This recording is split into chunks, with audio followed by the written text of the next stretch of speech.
Boa tarde, Ricardo. Muito obrigado primeiro pela disponibilidade para falarmos aqui um bocadinho, e queria começar já para perceber quem é o Ricardo Duarte do ponto de vista profissional, o que é que tem feito, o seu histórico, para que as pessoas também, quem não o conhece, conhecer um bocadinho melhor. Bom, histórico. O Ricardo Duarte já foi várias versões na vida, mas eu diria que o ponto comum, e uma vez estamos a falar de futebol, não é? E estamos a falar de mim, o ponto comum é um grande apaixonado pelo jogo, um grande apaixonado pelo futebol, pelo fenómeno, e um apaixonado daqueles que não gostam de ficar só na bancada, não é? Portanto, temos muitos apaixonados em Portugal, mas eu gosto de ser um apaixonado com intervenção no jogo, a vários níveis. Tenho um amigo que diz que eu sou, por causa destas diferentes facetas que eu tenho passado na minha vida, professor ao nível universitário, também ao nível da escola, mas também professor no campo, treinador, e esse meu amigo diz que eu sou basicamente um professor do jogo.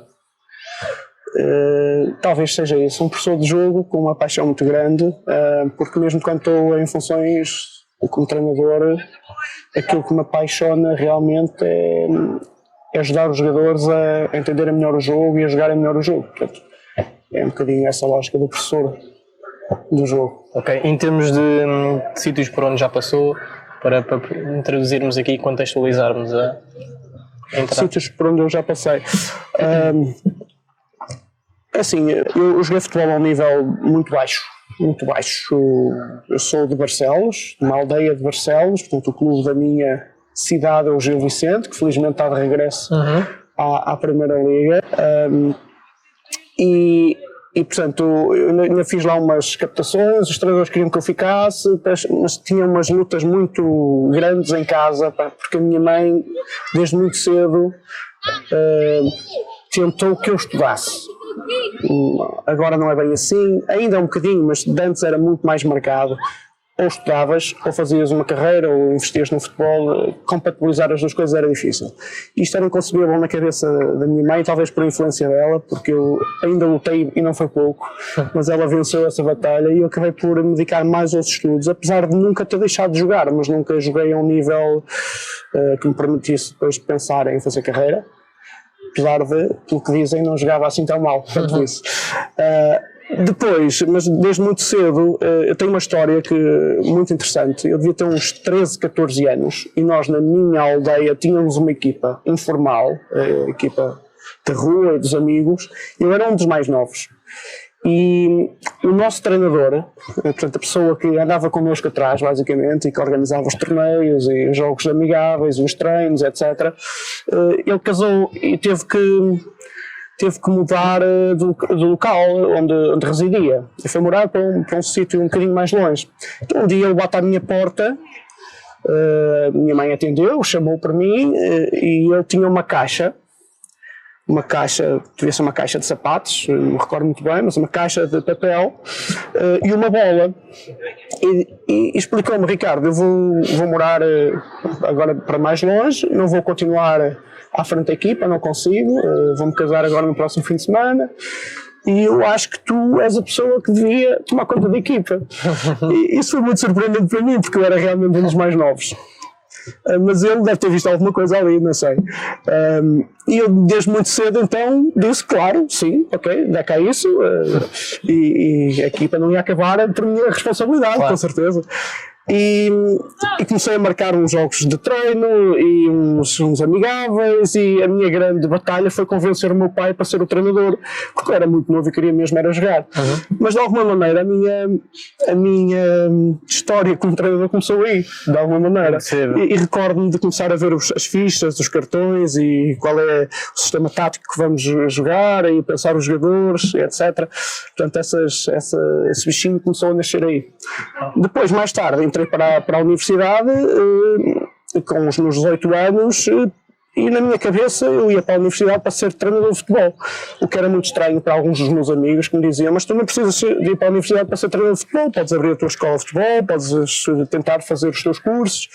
Mas na minha cabeça eu queria ser um treinador de futebol com um nível educacional diferente, queria me distinguir de alguma maneira, se calhar é bom, se calhar é mau, não sei, mas era o que ia na minha cabeça. E depois, sempre a jogar, estava a estudar, ainda jogava a um nível muito baixo, mas permitia-me, os treinadores pediam-me ajuda para os aquecimentos, para isto, para aquilo, e eu ia sempre fazendo essa ponte. Depois comecei a treinar, ainda estava a fazer a minha licenciatura em desporto, comecei a treinar aí já formalmente, sub-13, sub-10, sub-11, passei praticamente pelos escalões todos, trabalhei na Associação de Futebol do Vila Real, nas seleções distritais, quer como responsável na altura do sub-13, que era a primeira seleção, quer como adjunto depois nas outras seleções todas, deu-me uma bagagem muito grande porque trabalhas com várias idades, com vários miúdos, com várias experiências e em meia dúzia de treinos tens que criar alguma coisa em termos de identidade coletiva. Isso é um desafio muito giro. Depois tive uma experiência também no futsal, uma época, até porque eu era muito curioso e fiz um curso de futsal porque era o único que estava aberto na altura. Conheci pessoas muito interessantes, conheci o professor Jorge Brás, que hoje é o selecionador nacional, que foi meu treinador no universitário de futsal, que eu como estudante também procurei ligar um bocadinho ao futsal para manter a minha prática, já tinha deixado futebol nessa altura. Depois, na época seguinte, trabalhei com o Pedro Paulas, que neste momento é um dos selecionadores nacionais também. Fui adjunto dele e fizemos um trabalho muito interessante. Subimos uma equipa da 2ª à 1ª divisão. E foi a minha única experiência como treinador de futsal. Portanto, 100% de sucesso. E depois continuei ligado ao futebol. Quando me mudei para Évora, ainda mantive um ano de ligação às seleções de Vila Real, fazia um esforço muito grande, para cima e para baixo, no país, acompanhar o mais possível. E depois estive no Juventude de Évora a coordenar a formação, a treinar no Campeonato Nacional, sub-17, juvenis, um adjunto bastante interventivo, até porque era coordenador técnico também no Júniors, também no Campeonato Nacional. E depois, na época seguinte, estive mesmo na equipa principal, na altura era a antiga segunda Divisão B, como adjunto. E depois aí fiz uma pausa muito grande. Depois aí mudei a minha vida, vim para Lisboa, foi quando surgiu o convite da FMH.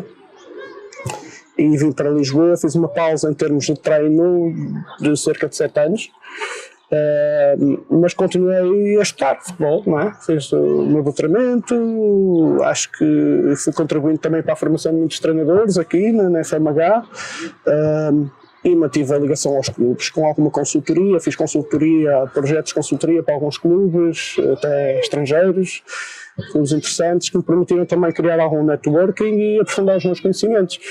Mas ao fim de alguns anos tinha que voltar. E voltei, comecei a voltar a fazer as minhas licenças, a minha formação como treinador e voltei. E portanto nos últimos 3 anos tenho estado mais ligado ao futebol profissional, desde o Vitória de Setúbal. Eu tive a oportunidade de trabalhar com o Mister José Calceiro, que de alguma maneira uma pessoa muito importante que me abriu a porta e me permitiu ter acesso a este contexto de futebol profissional, que não é fácil. Uma pessoa com quem aprendi muito, essencialmente em termos humanos. É uma referência claramente para mim. E depois no estrangeiro, na Finlândia, na Primeira Liga, como adjunto, um adjunto também com muita intervenção. E agora nos últimos 6 meses estive na Federação Finlandesa, eles desafiaram-me e eu de alguma maneira aceitei o desafio de estar à frente da formação de treinadores. Portanto, estivemos a reestruturar nestes últimos 6 meses, fizemos ali uma mudança muito profunda a nível do currículo, da formação, dos conteúdos e da formação dos treinadores, dos cursos UEFA e não só, porque eles lá têm um contexto diferente. Tem uns cursos iniciais para pais que são treinadores, que eles têm um contexto diferente. Nós aqui temos treinadores aos pontapés, lá eles faltam-lhes treinadores, então têm que educar os pais para serem treinadores. Muito bem. E pronto. Mas basicamente tem sido assim um percurso um bocadinho entre a academia, entre o ensino do jogo, entre o treino e que me tem preparado para qualquer coisa. Muito bem. E dentro desta paixão toda, como é que fica a vida profissional? Em termos de quais são as maiores paixões fora o futebol e se isso influencia muito a vida mais pessoal? Claramente, nós sabemos que quem trabalha no futebol não tem uma profissão dita normal, não é? Se bem que há muitas outras que não são normais. Tenho vários amigos que não trabalham no futebol e que viajam pelo mundo todo e não têm uma vida dita normal. Eu acho que é uma tendência hoje em dia, não é? As profissões com um grau de flexibilidade são cada vez mais presentes. Flexibilidade em termos espaciais, onde tu moras, mas também temporais, porque às vezes tens que investir uma semana, 2 semanas a full e depois é que tens ali uma pausa. Acho que os tempos estão a mudar um bocadinho nesse sentido, não é? E nós temos que nos adaptar. No futebol já é assim há muito e portanto, quando estás no treino não tens muito tempo para outras coisas, não é? Ao nível profissional não tens. Às vezes queres descansar, não tens muito e quando tens uma viagem aproveitas para descansar. Uma viagem com a equipa, é mais isso. Pronto. Embora eu acho que é fundamental tu tentares desconectar-te essencialmente depois dos jogos, até para não criar depois enviesamentos na forma como analisas o pós-jogo. E aí alguns psicólogos de desporto têm falado muito nessa necessidade de tu calendarizares a própria recuperação dos treinadores hoje em dia, para evitar as burnout e situações menos boas e manter a lucidez do treinador, não é? Claro.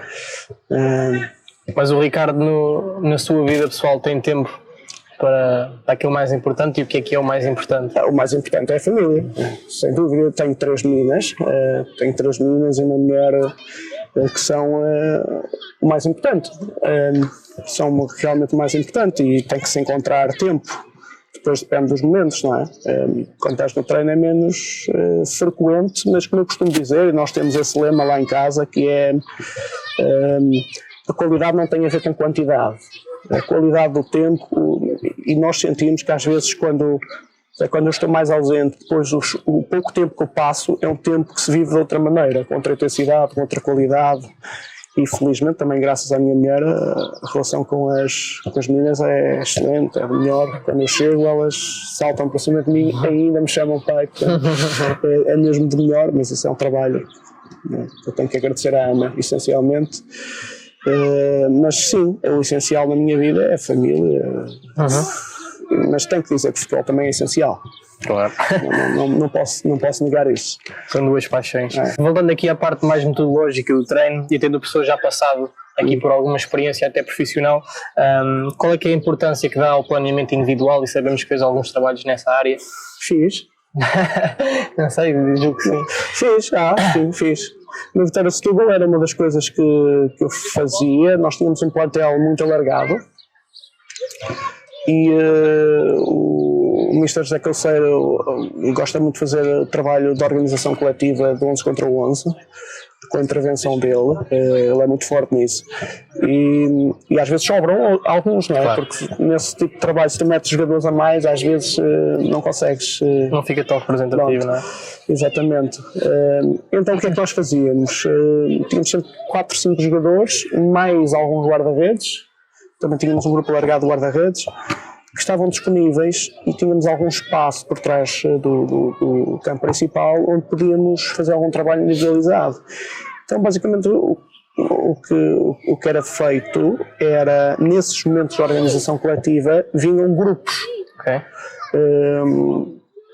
O Mister fazia cerca de 5, 6 minutos de organização, trocávamos os jogadores e portanto íamos rodando. Era um trabalho que eu não é que escolhia quem vinha, era feito a priori, como é óbvio, mas era o treinador que escolhia quem queria em cada momento a organização, porque era o trabalho fundamental. Mas eu sabia quem é que ia ter comigo, e o que é que eu fiz? Antes de todo este processo começar, eu fiz um diagnóstico. Uma análise simples das forças e das fragilidades de cada um, tendo em conta a posição, tendo em conta o modelo de jogo. Coisas muito simples, que nós pudéssemos atacar no pouco tempo que tínhamos para trabalhar individualmente. Portanto, não se tratavam de sessões extra, tratava-se de integrar isso na sessão de equipa. Depois, em função daqueles que apareciam, eu sabia quais eram as fragilidades e tinha alguns exercícios preparados Pronto. E o feedback foi positivo da parte dos jogadores. Nós não quantificamos, não avaliamos os testes, mas foi mais do feedback, essencialmente, eu acho é uma ideia que eu acho muito interessante ser passada. Essencialmente, os avançados centro me diziam que eles não se chateavam nada de sair da organização coletiva. Alguns não gostavam muito de sair da organização coletiva, né? Começavam lá a pensar, será que estou na equipa? Será que não estou na equipa? Para o próximo fim de semana. Mas os avançados não se chateavam nada, porque eles diziam, Ricardo, isto é fundamental, porque realmente na organização coletiva também é importante para mim, mas eu tenho 1 ou 2 ou 3 situações de finalização durante todo o treino, se estivermos a só fazer aquilo. E eu preciso de repetir, falhar até começar a acertar. E, portanto, nessa altura tive a oportunidade de trabalhar com gente muito experiente, como o Edinho, como o Meiong, com quem também aprendi muito, que eu acho que nós treinadores também aprendemos muito com jogadores, essencialmente gente experiente como eles, e outros, gente com muito talento, como o João Carvalho, esteve lá connosco numa época, e depois nós o que procuramos foi, de alguma maneira, inspiramos um bocadinho no treino diferencial, né? Que agora é uma moda em Portugal também, na Alemanha já é uma moda há muito.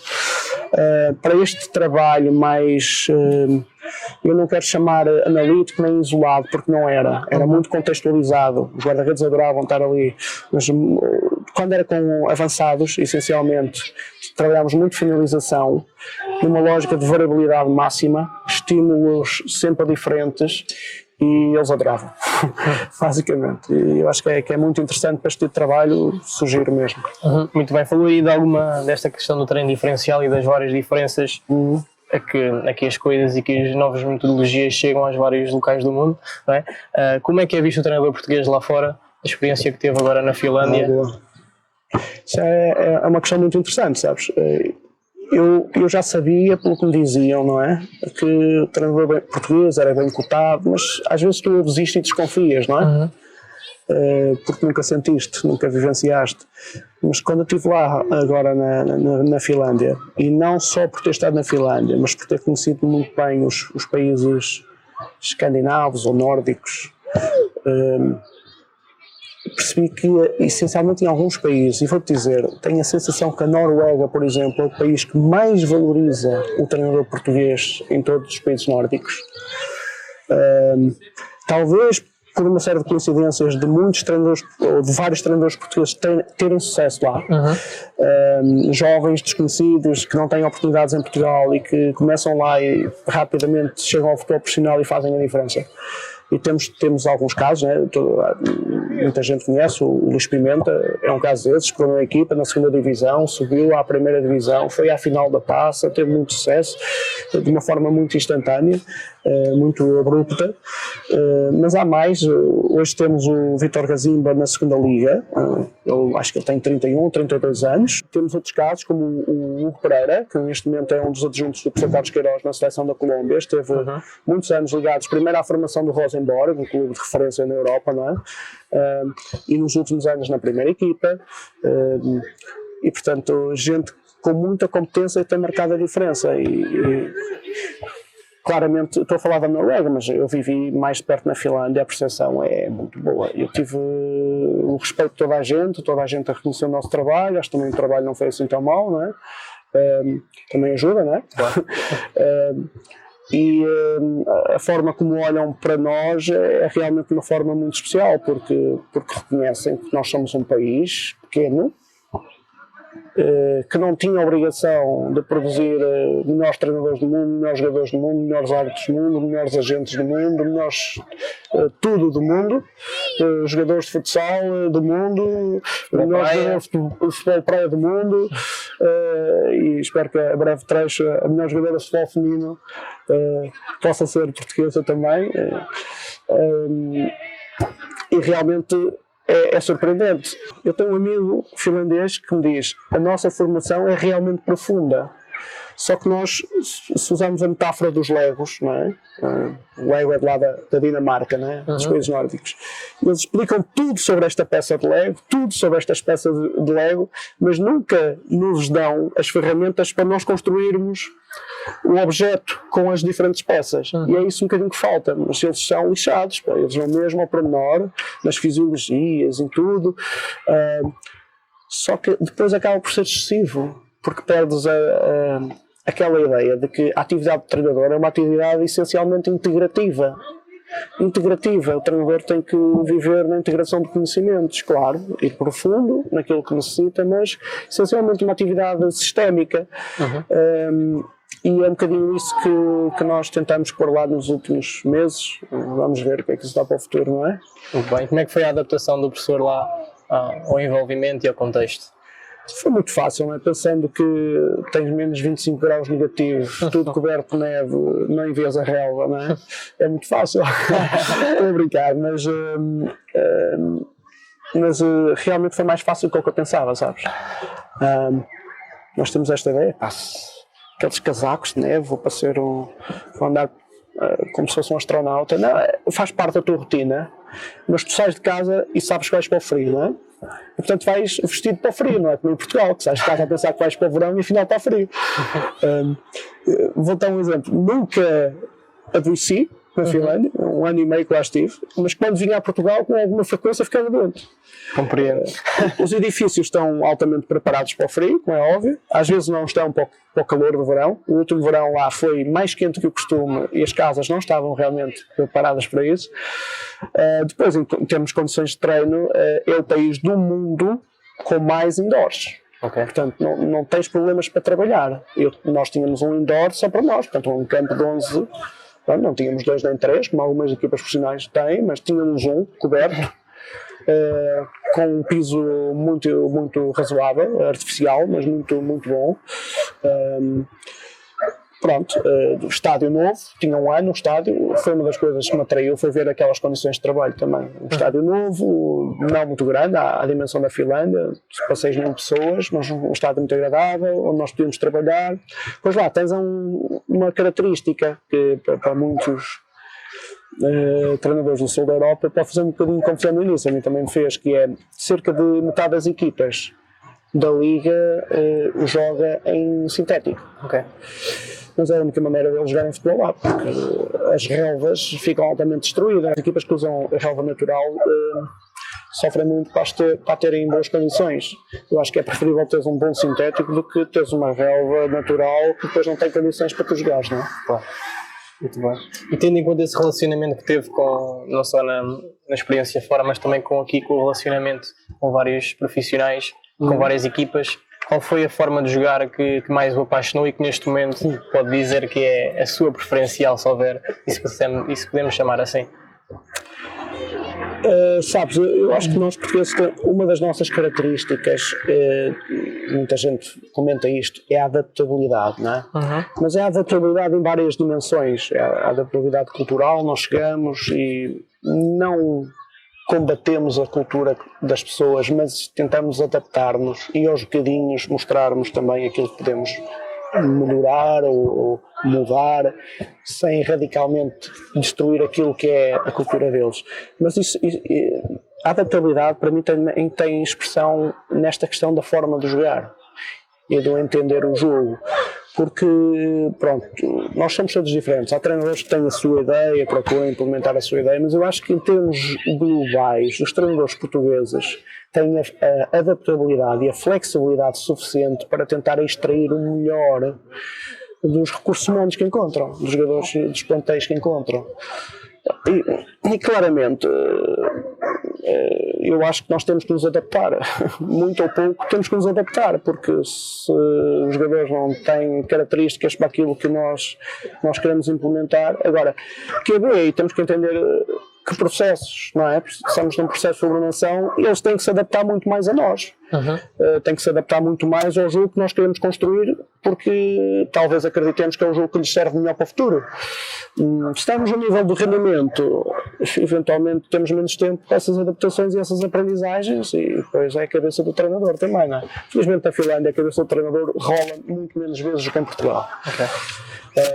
Agora, se me disseres, a minha ideia, quando estava no Vitória de Setúbal, por exemplo, nós inspirávamos muito, essencialmente em termos de processo defensivo, no Atlético de Madrid, mas muito menos, mesmo. Várias dinâmicas,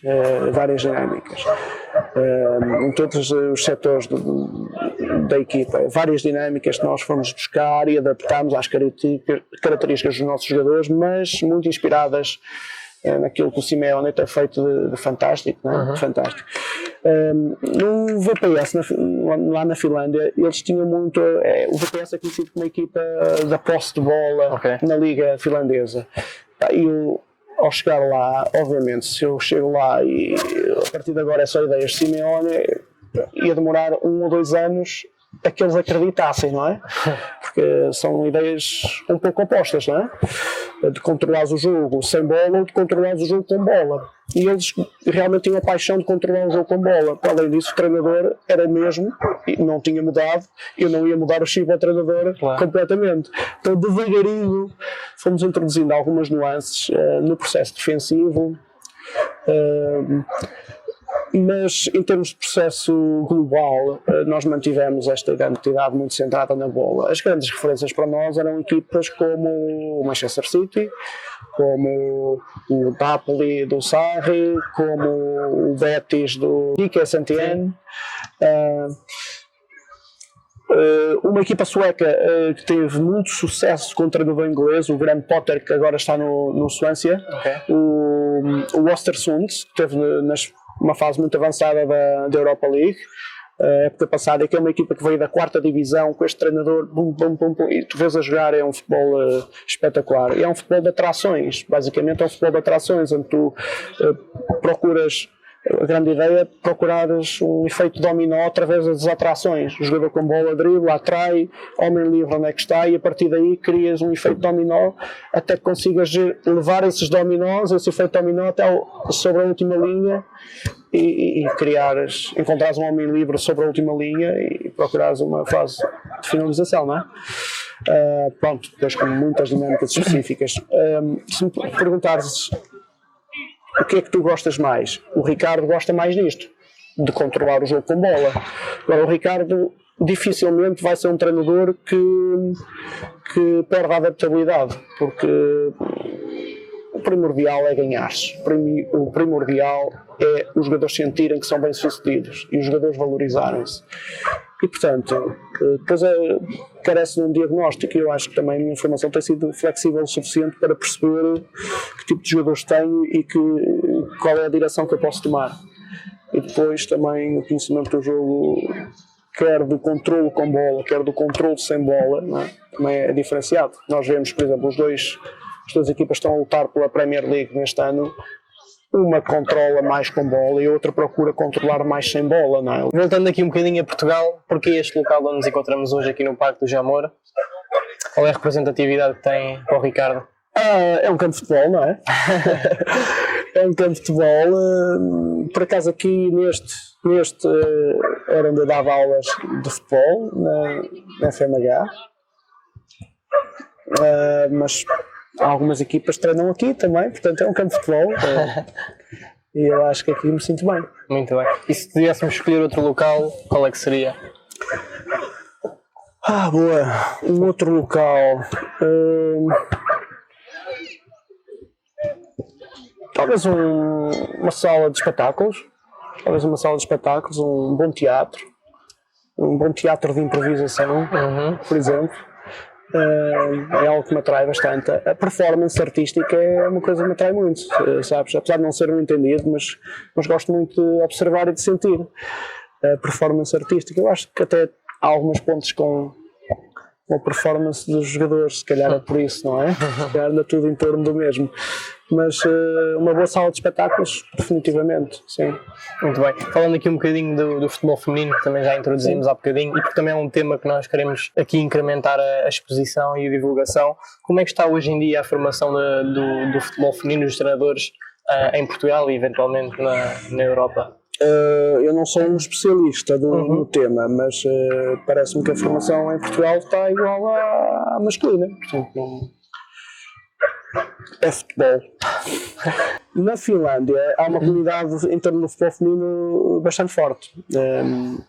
O setor feminino dentro da federação é bastante forte, tem expressão,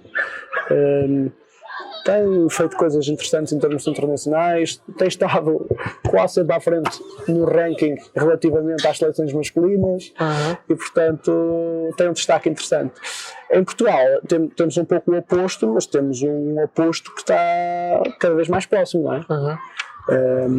O futebol feminino tem desenvolvido imenso. Eu acho que o trabalho é excepcional e a aposta da Federação, não é? Porque não é há muito tempo que nós temos uma vice-presidente para o futebol feminino, portanto isto é uma aposta deliberada. Não temos um vice-presidente para o futsal, um vice-presidente para o futebol de praia, ou um vice-presidente para o futebol de rua, não, temos uma vice-presidente para o futebol feminino. Isto é uma clara aposta da Federação, em linha com a aposta da própria UEFA, não é? E da FIFA. Agora, não sei se temos necessidade de formação. Eu acho que primeiro temos de ter uma boa formação para todos e depois, mais à frente, se sentirmos necessidade, porque tu estás a fazer formação e estás no terreno na mesma, não é? Estás como eu digo, a receber ou a aprender coisas e estás a aplicar. E quem está ligado ao futebol feminino está a aplicar no futebol feminino. Há de haver, nós sabemos que há questões de fisiologia e de psicologia que são diferentes, não é? Mas eu acho que não estamos ainda nesse nível de especificidade na nossa formação, sinceramente, mas talvez no futuro. Relativamente aqui também uma vez mais à formação, temos visto aqui alguns comportamentos que acontecem não só muitas vezes do ponto de vista da formação, mas também especialmente do ponto de vista mais mediático do alto rendimento. Como é que o professor vê aqui este tipo de comportamentos muitas vezes contra alguns elementos das equipas de arbitragem? Como é que é feita esta formação em Portugal? Estás a falar ao nível da formação, do rendimento, dos dois? Falando do rendimento, porque a parte mediática se calhar tem uma intervenção e tem uma expressividade que depois faz as pessoas fazer isso mais a nível da formação. Gonçalo, sabes que o futebol, as pessoas às vezes falam o futebol, o lado negro, o futebol, os problemas do futebol. O futebol é só mais uma forma de expressão social, percebes? Da cultura em que nós vivemos. Estes problemas não existem nos países nórdicos, percebes? Nos países nórdicos não há treinadores a insurgirem-se contra o árbitro. Há uma relação de manifestação, claro, que somos seres humanos, mas os árbitros lidam com isso e os treinadores também têm determinados limites. Pronto, eu como latino às vezes cedi um bocadinho comparado com alguns finlandeses, é verdade. Não sei, costumamos dizer que está no sangue, mas mesmo assim lá eu tinha outros limites daquilo que tenho cá, entendes? Porque é aquilo que nos é permitido, é uma questão cultural. Primeiro é uma questão, na minha perspectiva, de educação parental. Os pais precisam de ter calma e de perceber que os seus filhos não são o Ronaldo, nem vão ser o Ronaldo, por muito que eles queiram. Por muito que eles os obriguem, por muito que eles gritem da bancada, depois o gritar da bancada afeta toda a gente, afeta o coitado do árbitro, não sei como é que ainda há gente que se dá essa tarefa, muito digna, afeta o treinador porque sabe que se aquilo não corre bem, os pais lá arranjam forma dele ir à sua vida e vir outro, ou então mesmo diretamente insurgem-se contra o treinador. Portanto, isto é uma questão educacional que eu não vejo fácil de controlar, sinceramente. Por onde passa a solução?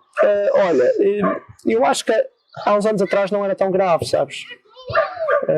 Eu sinceramente acho que a Federação tem dado passos muito interessantes agora com este programa de certificação dos clubes. desta abertura, para além dos clubes profissionais, todos os clubes podem entrar neste processo de certificação. E eu acho que estas questões do saber estar têm que passar a fazer parte deste programa, se é que não estão. Eu penso que estarão, de alguma maneira. Percebes? Porque temos que dar responsabilidade, provavelmente, aos clubes, de normalizar esse espaço. E depois dizerem, desculpa lá, mas o senhor, como pai, com este tipo de comportamento, não pode continuar no nosso clube. Não faz parte. Porque senão a Federação não nos veicula a certificação e nós não podemos continuar como clube. Então damos um tipo de ferramenta aos clubes. Nós sabemos que alguns clubes precisam de todos os pais, mas às vezes saber dizer não é mais importante. Qual é que é a influência que achas, estávamos aqui a falar um bocadinho de revistas, a influência que a Foot Magazine pode ter para os seus leitores e para quem quiser consultar? Olha, eu espero que seja uma influência grande. Eu acho que há um espaço na sociedade portuguesa, e provavelmente não só portuguesa, muito interessante, onde a Foot Magazine pode colmatar uma lacuna, que é um bocadinho nesta área de educação do público, de vários públicos, não é? Dos treinadores, dos aspirantes a treinadores, dos especialistas na área do treino, em alguma área específica do treino, mas também ajudar um bocadinho a educar os pais, ajudar a educar os dirigentes, que é uma comunidade que começa agora a ter algumas aspirações de formação e tanto precisa, não é? Mais uma vez a Federação com boas iniciativas nessa área, esperemos que mais sucedam.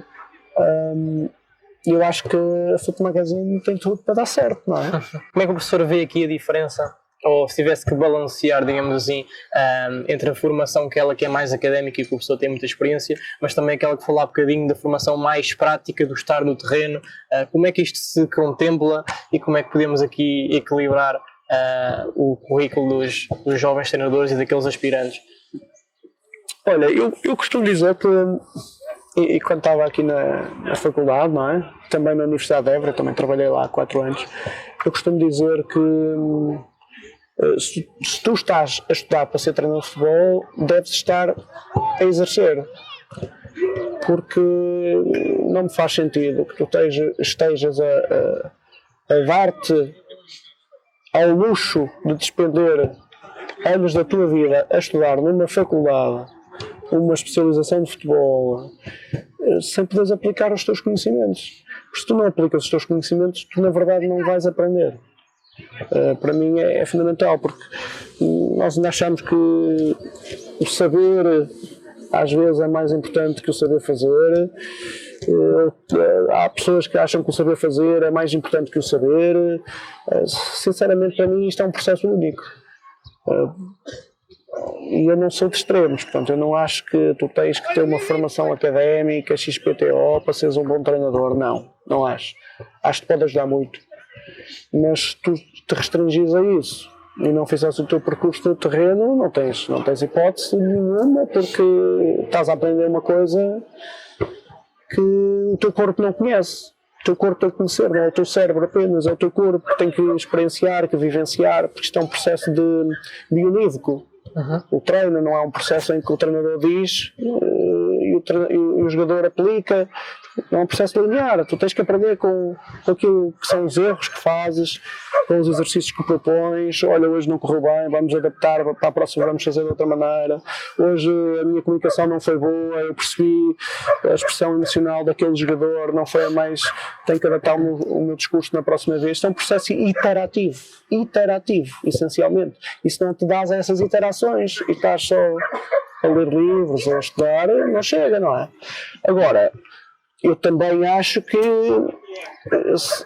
tu estruturares tudo com base apenas na tua vivência, sem te fundamentares noutras coisas, podes ter também problemas em perceber a real picture. The big picture. The big picture. Porque senão tu chegas a uma altura em que estás a replicar. Costumamos dar esse exemplo com muita frequência na faculdade, não é? Já deves ter ouvido algumas dezenas de vezes que às vezes só porque tens 25 anos de experiência no terreno não quer dizer que sejas realmente mais habilitado que quem tem 2 ou 3. Porque às vezes estás 25 anos a repetir as mesmas coisas. E às vezes uma pessoa com 2 ou 3 anos de experiência, onde está realmente a tentar modificar, adaptar os seus processos, observar os seus processos, às vezes 2 ou 3 anos podem ser diferentes de 25, qualitativamente melhores. Mas claro, a experiência é fundamental. Okay. E dessa experiência que teve não só a ensinar, mas também no terreno, é possível anteceder, digamos assim, a priori, a qualidade que uma pessoa vai ter profissionalmente nestes cursos, por exemplo, que o professor dá, não só na parte académica, como também na parte mais profissional? É possível? Já lhe aconteceu assim algum caso? Já, Gonçalo, sabes, com o tempo, se queres ter, eu acho que esse é um dos skills técnicos que eu provavelmente tenho mais apurado. E que não é só para treinadores, começa a ser também para jogadores, eu acho que começa a ser para pessoas. Okay. Que é um skill transversal a diferentes áreas. Eu não sei descrever exatamente quais são as pequenas ferramentas que estão na minha caixa de ferramentas para isso. É um bocadinho uma questão dos observadores de talentos, não é? É difícil, mas sabes que ao fim de alguns contactos com alguns alunos eu começo a ver aqueles que podem ter pernas para lá chegar. É difícil tu dizeres, é 100%. Mas há um conjunto deles que tu dizes, por exclusão, há um conjunto de competências que não reúne, e há outros que tu dizes, por inclusão, há um conjunto de competências muito interessantes que pode fazer a diferença. E às vezes as competências do Gonçalo são diferentes das competências do Ricardo, e ambos podem lá chegar. Entendes? Tem a ver com um cluster de características. Mas não é muito diferente daquilo que faz um jogador, por exemplo, chegar ao sucesso, sabes? Eu acho que tem muito a ver com os aspectos volitivos. Por exemplo, eu vou-te dar um exemplo, olha, um exemplo que toda a gente conhece em Portugal hoje em dia, o Luís Freire. O Luís Freire foi meu aluno na Universidade de Évora e depois aqui na FMH. E o Luís Freire era um miúdo, na altura, não é? Completamente apaixonado pelo jogo e pelo treino. E tudo o que existia em termos de jogo e de treino, ele queria estar, entendes? Eu mesmo, por exemplo, eu estava a fazer a especialização em futebol comigo na Universidade de Évora, e no final daquele ano ele ia ter a equivalência ao nível 1. Mas como havia um curso de nível 1 na Associação de Futebol, eu não quis estar a perder tempo, a esperar. Talvez tenha tido o diploma 1 mês ou 2 mais cedo. Mas não tinha a ver com o diploma, tinha a ver com uma possibilidade de aprendizagem. E como ele, outros, por exemplo, o Luís e o Vítor Gazinda, que eu mencionei, que está agora na Noruega, na segunda liga, eles basicamente faziam tudo em conjunto e eram muito ativos. E são exemplos do melhor que eu já tive, mas tive outra gente muito competente. Agora, quais são as características? É realmente tu quereres aprender ao máximo. E depois é o saber estar. É o saber estar. E isso tu percebes muito facilmente enquanto professor ou enquanto treinador. Porque, pela lógica das coisas, o professor ou o treinador tem hierarquicamente uma posição dita superior da hierarquia relativamente ao jogador ou ao aluno. Por muito que queiramos ter uma organização horizontal, é naturalmente assim. E tu consegues muito facilmente perceber se esse aluno ou se esse jogador tem os skills do saber estar. E o saber estar não tem que ser um cordeirinho, não é? Não tem que ser um cordeirinho. Mas é pelo saber estar que tu mostras a tua curiosidade, tu mostras o teu empenho, tu mostras o teu descontentamento, por exemplo, com o jogador, o caso do jogador, o descontentamento quando não está a jogar, não está a ser escolhido, e como é que ele reage a esse descontentamento, percebes? Não é o fazer cara feia quando o treinador divulga a convocatória, é o que ele faz no primeiro treino da semana a seguir, entendes? E isso acontece também com alguns alunos candidatos a treinador, quando eles ficam descontentes com uma nota, mas têm a frontalidade de vir falar contigo, entendes? E querem saber o que é que lhes falta a aprender e não o que lhes falta para ter a nota X, entendes? É o foco no processo e não o foco no resultado. Eu costumo dizer que é um princípio que eu uso normalmente com os jogadores, que é o princípio do giving and taking. É o dar e o receber, não é? Quanto mais dás de ti à equipa, mais tu vais receber da equipa. Por exemplo, eu uso muito esta conversa com os avançados. Pá, tu és um extremo, és um avançado centro. Quanto mais tu dás no processo defensivo, mais os médios vão estar disponíveis para te dar aquele passo certo para tu finalizares na hora certa, entendes? É o princípio do dar e receber. E, infelizmente, pá, na nossa sociedade ainda temos muita gente que pensa mais no receber, ou pensa primeiro no que é que eu vou receber e agora eu vou pensar o que é que eu posso dar para tentar receber, não é? Ou como costumamos dizer em bom português, damos um presunto a quem nos oferece um porco, não é? E eu costumo dizer que esta gente normalmente não se preocupa nada se é presunto, se é porco, se o que é. Preocupam-se em traçar o processo deles, aprender o máximo possível, experimentar. Experimentar é fundamental. Depois alguns diferenciam-se e outros não. Isto é seleção natural, não é? Agora, felizmente tenho trabalhado com gente muito talentosa, quer com jogadores, quer com treinadores. Muito bem. Onde é que o professor se vê daqui a 5 anos? Daqui a 5 anos, não dúvida nenhuma, num campo de futebol, a treinar uma equipa, a liderar uma equipa. Claramente, este regresso que eu fiz há 3 anos atrás ao treino, ao nível profissional, é onde eu quero manter-me, com os 2 pés e a cabeça. Apesar de ter uma paixão muito grande pela formação de treinadores, quer no ambiente académico, quer no ambiente federativo, não tenho dúvidas nenhumas que é isso que eu quero fazer para a minha vida e é isso que me levou de alguma maneira a deixar o cargo muito interessante de responsável da formação de treinadores na Federação Finlandesa para me poder dedicar à minha grande paixão, que é o treino, o ensino do jogo aos jogadores. Okay. E alguma função em específico dentro de um staff técnico? Eu vejo num futuro muito breve a liderar um processo, seja onde for. Não tem que ser uma coisa muito mediática, não tem que ser. Tem que ser um espaço onde eu me sinta confortável. Confortável no sentido de poder modelar as coisas à minha maneira, não é? Porque 39 anos, alguma experiência de vida, o facto de teres filhos também te ajuda a ser bom treinador, sabes? E eu acho que, pronto, está claramente na altura de aplicar. Muito bem. Alguma última mensagem para a malta que nos está a ver? Que quer lá chegar também e que também tem essa ambição? Sim, a mensagem é centrem-se em vocês primeiro, alinhem-se com vocês próprios, percebam aquilo que realmente vos apaixona e que querem fazer, porque vocês podem ter uma paixão muito grande, por exemplo, pela análise do jogo. Conheço alguns analistas que nunca pensam em ser treinadores, não querem ser treinadores, a paixão deles é aquilo. Outros que gostam de outras áreas, do conditioning, seja o que for. Outros veem-se mesmo o papel de adjunto para a vida toda, etc.